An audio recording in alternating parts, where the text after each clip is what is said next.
Pablo, let them know. Sal, ndiri muru, pavaru, sasa sakmita. Masa begili fa wana rosa master. Hai kipu ifo misakma. Sasa tiwa.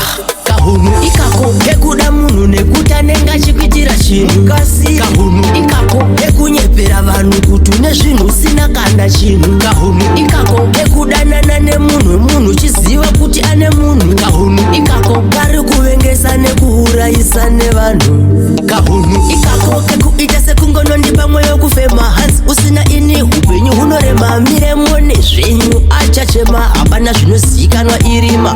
Kahunu ikako kekuzviti ndini aiwa vanhu ngavanyarare vanzi ini hehe pano panoti ini hapana nondibvunza ini. Kahunu ikako kekuda munhu nekuta nenga chikwitira chinhu kasi. Kahunu ikako kekunyepera vanhu kuti une zvinhu usina kanda chinhu. Kahunu ikako kekudanana nemunhu chiziva kuti ane munhu. Kahunu ikako kari kuvengesa nekuurayisa nevanhu. Kahunu kekuda kunyengererwa kukonewa basa wabhadharwa pazere vanhu kungoonererwa pane zvakaipa unongotaurwa. Kahunu kekungodherera kusapa vamwe mukana wekutaura chese kungohakira. Kahunu kekungofungira. Kahunu ikako kekuda munhu nekuta nenga chikwitira chinhu kasi. Kahunu ikako kekunyepera vanhu kuti une zvinhu usina kana chinhu. Kahunu ikako kekudanana nemunhu chiziva kuti ane munhu. Kahunu ikako kari kuvengesa nekuurayisa nevanhu.